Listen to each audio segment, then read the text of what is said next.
My beloved child, I have been waiting for you to stop.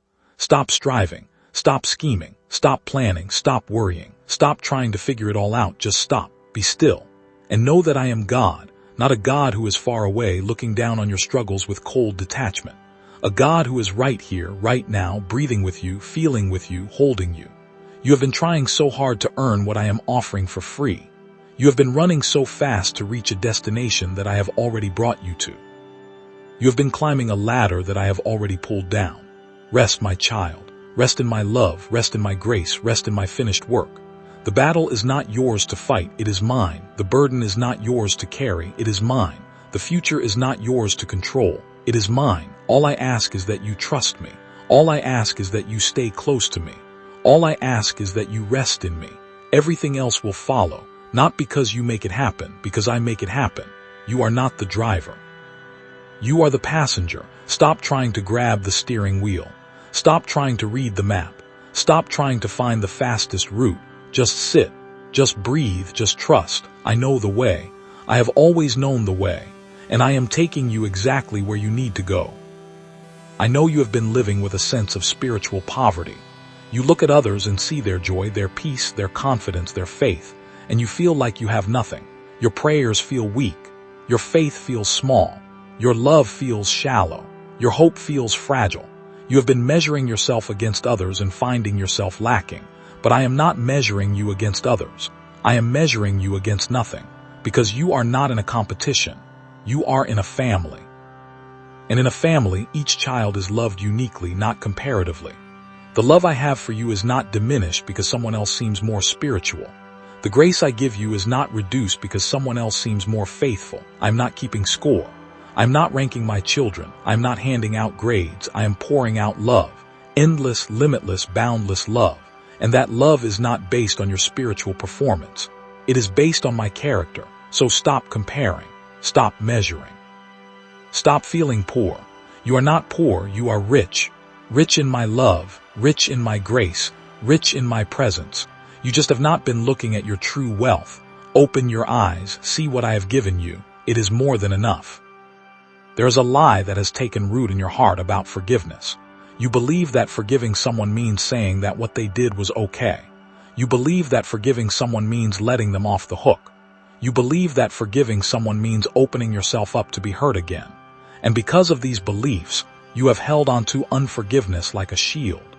You have told yourself that your bitterness is protecting you, that your resentment is keeping you safe, that your refusal to forgive is justice.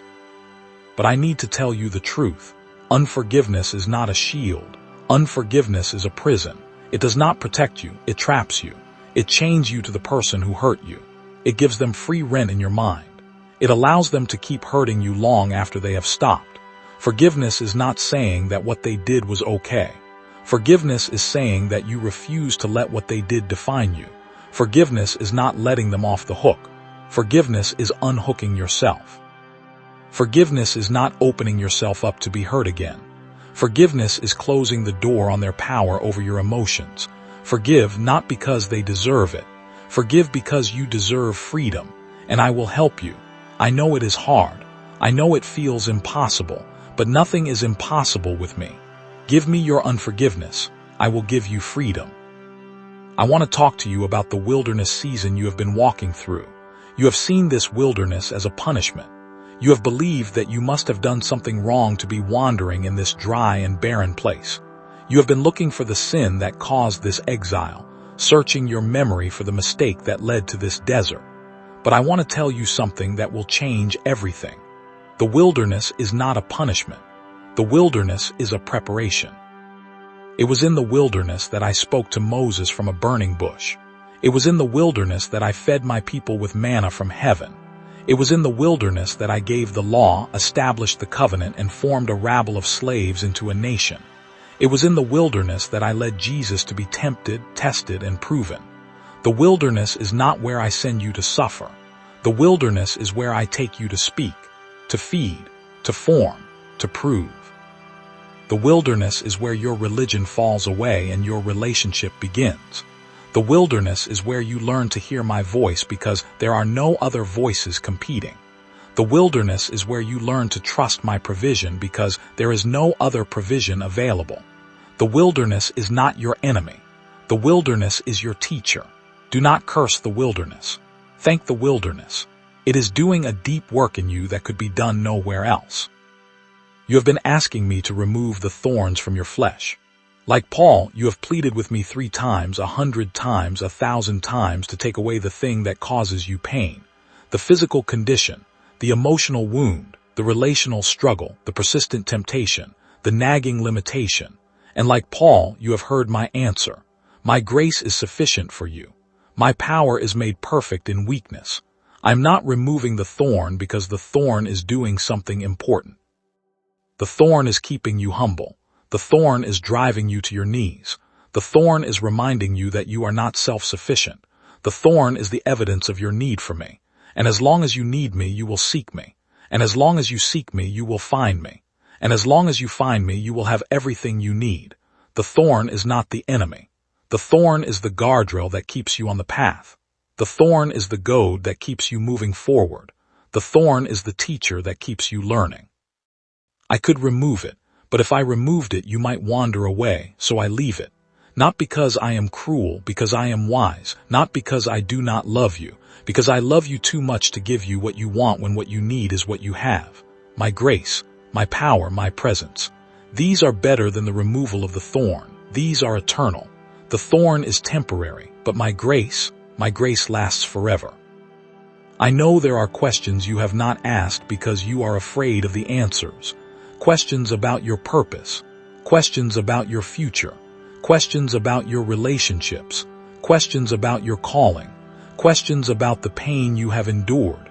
You have kept these questions locked in a box in the basement of your heart. Afraid to open the box, afraid to see what is inside.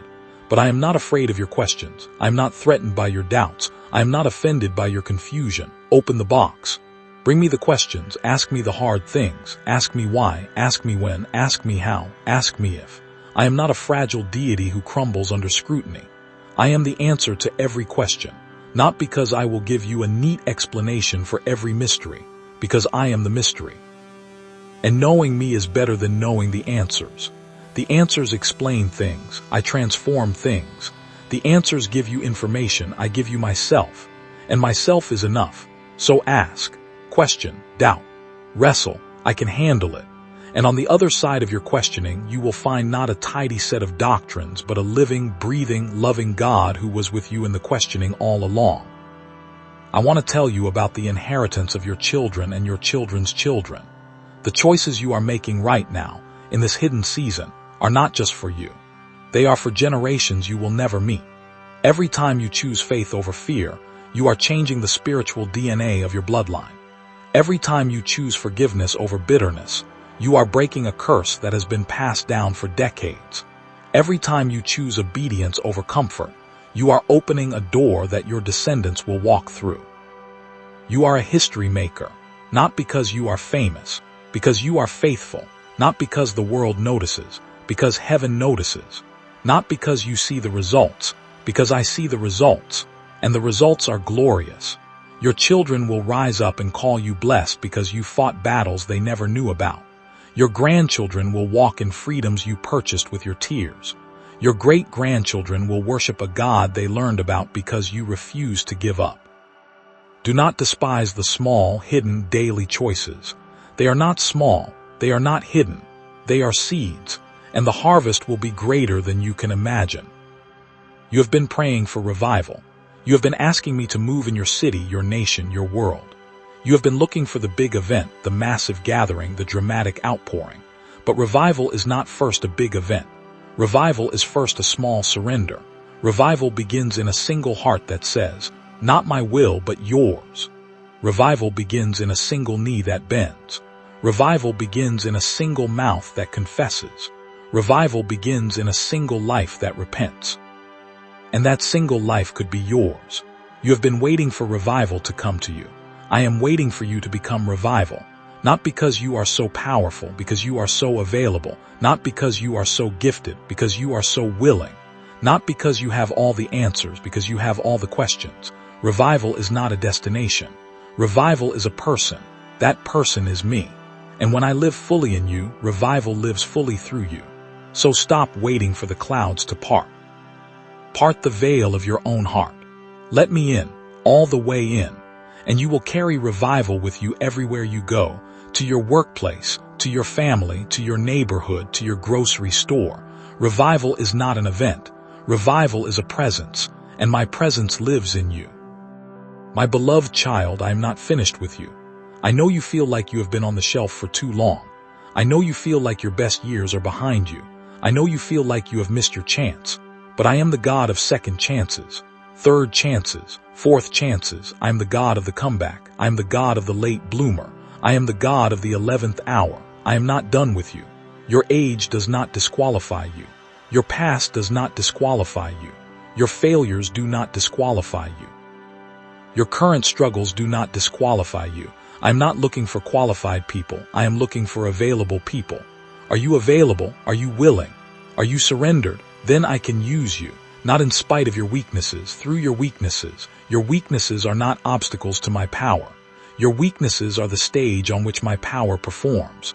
So stop counting yourself out. I have not counted you out. I am counting you in. There is a table being prepared for you in the presence of your enemies. I want you to see this table. It is not a table of scarcity. It is a table of abundance. It is loaded with food, with wine, with everything your soul craves. And you are seated at this table, not in the corner, not at the children's table, not standing in the back, seated in a chair at the head, and your enemies are watching. They are watching because they cannot believe it. They thought they had destroyed you. They thought they had disqualified you.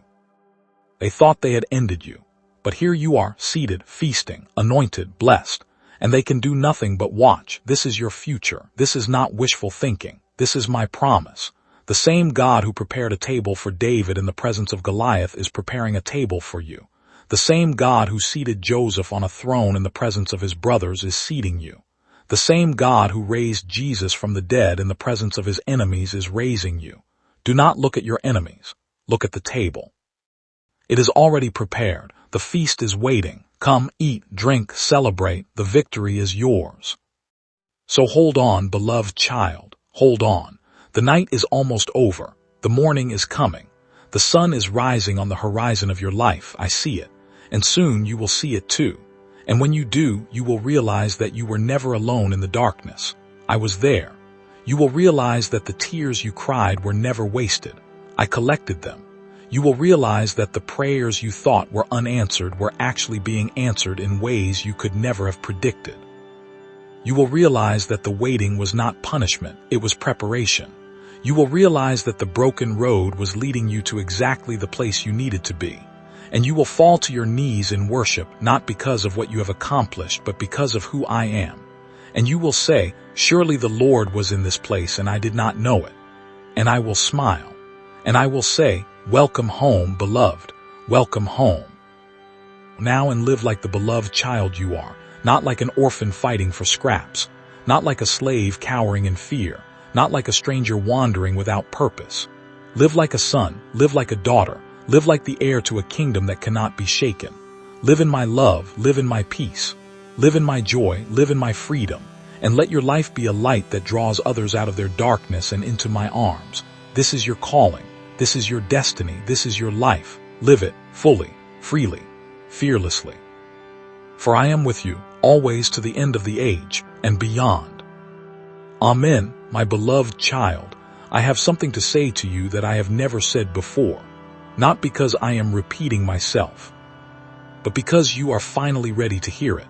There are depths of my love that you have not yet explored. There are heights of my joy that you have not yet climbed. There are breadths of my peace that you have not yet walked. And I am inviting you today to go further, deeper, higher, wider, not because I am demanding more from you, because I am offering more to you. I am not a God who withholds. I am a God who pours out, and I have been pouring out on you since the day you were born.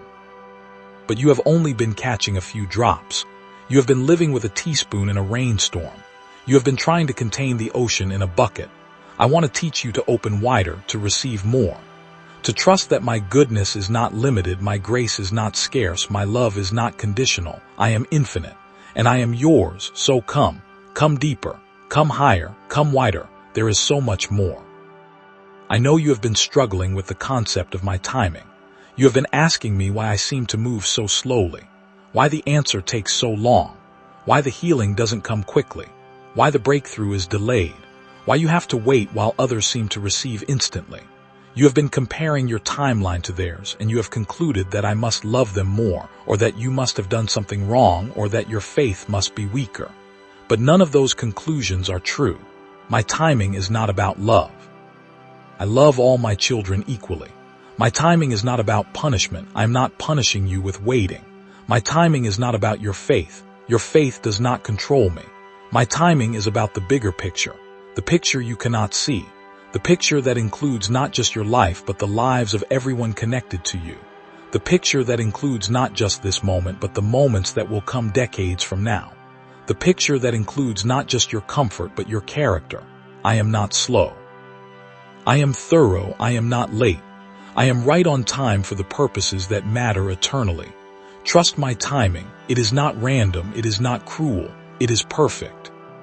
There is a shift happening in the spiritual atmosphere around you. You can feel it even if you cannot name it. Something is changing. The old heaviness is lifting. The old oppression is loosening. The old chains are rattling. This shift is not your imagination. It is real. It is my spirit moving in response to prayers you have forgotten you prayed. It is my angels being dispatched in response to cries you thought fell on deaf ears. It is the beginning of a new season, not a season of more waiting. A season of movement, not a season of more questions. A season of answers, not a season of more darkness. A season of dawn. I am not telling you that every problem will disappear overnight. I am telling you that the tide is turning. The current is changing. The wind is shifting. You have been swimming against the current for so long that you have forgotten what it feels like to have the current with you. But that is what is coming. The current is about to turn. And you will feel like you are being carried instead of always fighting. Rest in this shift. Do not resist it. Do not try to make it happen faster. Do not be afraid of it. Just receive it. It is grace. It is my gift to you. I want to speak to the fear of death that has been lurking in the shadows of your mind. Not just physical death, though that may be part of it. The death of your dreams, the death of your relationships, the death of your relevance, the death of your influence, the death of your youth, the death of your opportunities. You have been living with a low-grade terror that everything you love is slipping away, that everything you value is fading, that everything you have built will eventually crumble. This fear has stolen your joy. It has made you cling too tightly to things that were never meant to be held. It has made you afraid to love because love leads to loss. It has made you afraid to try because trying leads to possible failure. But I want to tell you something about death. Death is not the end. Death is the doorway. The seed dies and then it lives. The caterpillar dies and then it flies. The winter dies and then the spring blooms. Death is not something to fear. Death is something to pass through, and I have already passed through it. I have gone ahead of you. I have conquered death. I have taken its sting. I have emptied its grave. Death is not your enemy anymore. It is your servant. It is the passage to more life, not less. So stop being afraid of death. Start being afraid of not living. And I am calling you to live, fully, now, without fear. You have been holding on to something that I am asking you to release. You know what it is. You have known for a long time. It is that thing you keep bringing to me in prayer but then taking back when you leave. It is that thing you have been trying to control, to fix, to manage, to manipulate. It is that thing that keeps you up at night, that occupies your thoughts during the day, that drains your energy and steals your peace. It is that thing that you are afraid to surrender because you are afraid of what will happen if you let go. But I am asking you to release it. Not because I want to take it from you, because I want to take the burden from you. I'm not asking you to give it up forever. I'm asking you to give it to me for safekeeping. I am asking you to trust me with it. I am asking you to stop carrying what was never meant to be carried. Release it. Let it go. Open your hands, lift them to me, and say the words. I cannot carry this anymore. I give it to you. You will not lose it. You will gain peace. You will gain freedom. You will gain me. Release it. Now, today. Do not leave this moment still holding what I am asking you to give. I know there are people in your life who do not understand you. They do not understand your faith. They do not understand your choices. They do not understand your struggles. They do not understand your tears. They do not understand your joy. They look at you with confused eyes and sometimes with judgmental eyes, and you feel alone. You feel misunderstood. You feel like an alien in your own family, your own community, your own world. I want you to know that I understand. I was misunderstood too. My own family thought I was crazy. My own disciples did not understand me. The religious leaders twisted my words. The crowds turned on me. I know what it feels like to be misunderstood. And I want you to know that you do not need everyone to understand you. You only need one to understand you. And I do. I understand you completely. I understand the motivations of your heart, even when your actions are messy. I understand the desires of your soul, even when your words come out wrong. I understand the depth of your love, even when your expressions are imperfect. I understand you, and I am not confused by you. I am not disappointed by you. I am not put off by you. I understand you. And I love you. That is enough. Let that be enough for you too. There is a song that is rising in your spirit. You have not heard it yet. It is still being composed. It is a song of deliverance, a song of freedom, a song of restoration. It is the song that you will sing when you look back on this season and see how I carried you through. It is the song that you will teach to others who are walking through their own valleys. It is the song that will be sung in heaven as a testimony of my faithfulness. You do not know the words yet. You do not know the melody yet. But the song is being written in the quiet places of your suffering. Every tear is a note. Every prayer is a lyric. Every sleepless night is a verse. And when the song is complete, you will open your mouth and it will pour out. And it will be beautiful, and it will heal you, and it will heal others. Do not despise the process of the song being written. The most beautiful songs are written in the darkest nights. Your song is coming. And when you sing it, the walls will fall. The chains will break. The captives will be freed. Your song is not just for you. Your song is for the world. Let it be written. Let it rise. Let it be sung. I want to tell you about the power of your testimony. You have been hiding your story because you are ashamed of parts of it. You have been silent about what I have done for you because you are afraid of what others will think. But your testimony is not your shame. Your testimony is your weapon. It is the sword that slays the enemy. It is the light that exposes the darkness. It is the key that unlocks prison doors for others. When you share what I have done for you, you are not boasting about yourself. You are boasting about me. You are giving me glory. You are encouraging others. You are building faith. You are breaking lies. Your story matters, not the sanitized, edited, church-approved version. The real version, the messy version, the version with all the struggles and setbacks and failures. That version is the most powerful because it shows that I work through imperfection. That version gives hope to people who feel like they are too broken for me to use. Share your story, not from a stage necessarily. Share it with one person. Share it in a conversation. Share it in a comment. Share it in a prayer, but share it. Your story is not just yours. It is a gift to the body of Christ. Unwrap it. Give it away. You will be surprised at how many people need to hear exactly what you have lived. My beloved child, I am not finished with you. I know you feel like you have been on the shelf for too long. I know you feel like your best years are behind you. I know you feel like you have missed your chance. But I am the God of second chances, third chances, fourth chances. I am the God of the comeback. I am the God of the late bloomer. I am the God of the 11th hour. I am not done with you. Your age does not disqualify you. Your past does not disqualify you. Your failures do not disqualify you.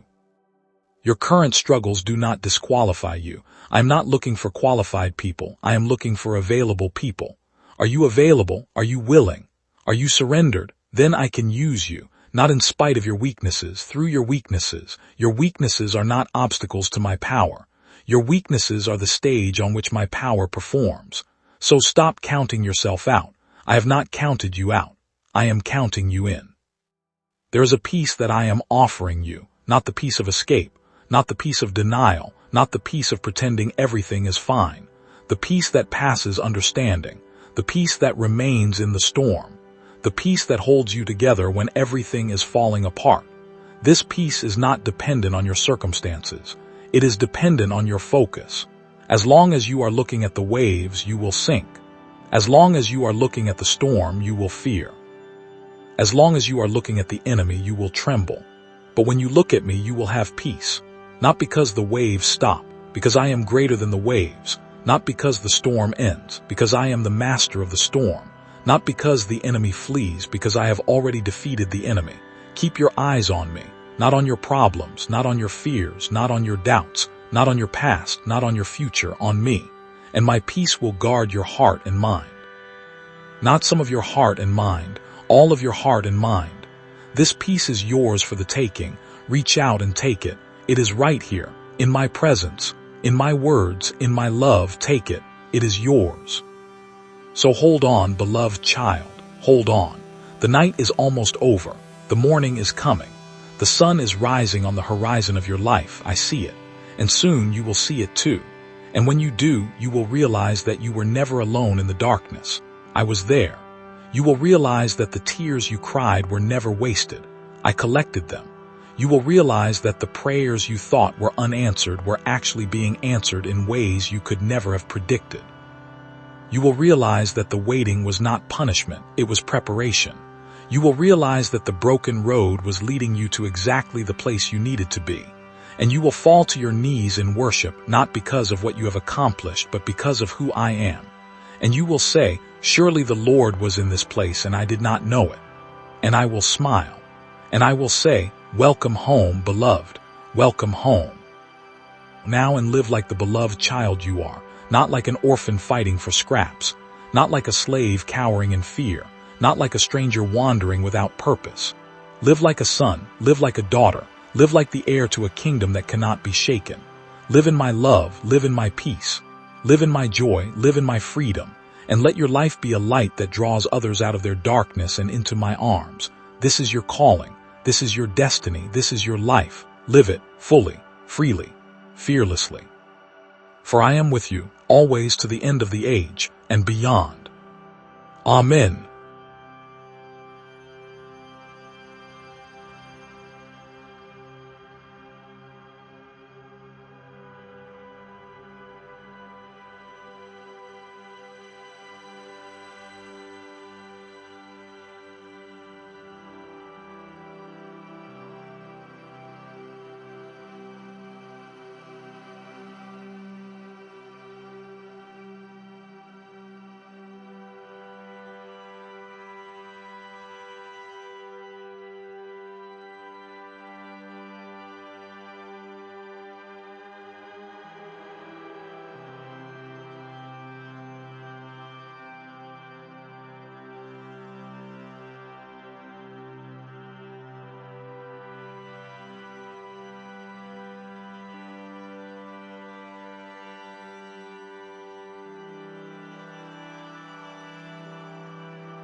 remains in the storm, the peace that holds you together when everything is falling apart.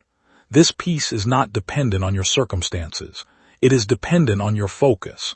As long as you are looking at the waves, you will sink. As long as you are looking at the storm, you will fear. As long as you are looking at the enemy, you will tremble. But when you look at me, you will have peace. Not because the waves stop, because I am greater than the waves. Not because the storm ends, because I am the master of the storm. Not because the enemy flees, because I have already defeated the enemy. Keep your eyes on me, not on your problems, not on your fears, not on your doubts, not on your past, not on your future, on me. And my peace will guard your heart and mind. Not some of your heart and mind, all of your heart and mind. This peace is yours for the taking. Reach out and take it. It is right here, in my presence, in my words, in my love. Take it. It is yours. So hold on, beloved child. Hold on.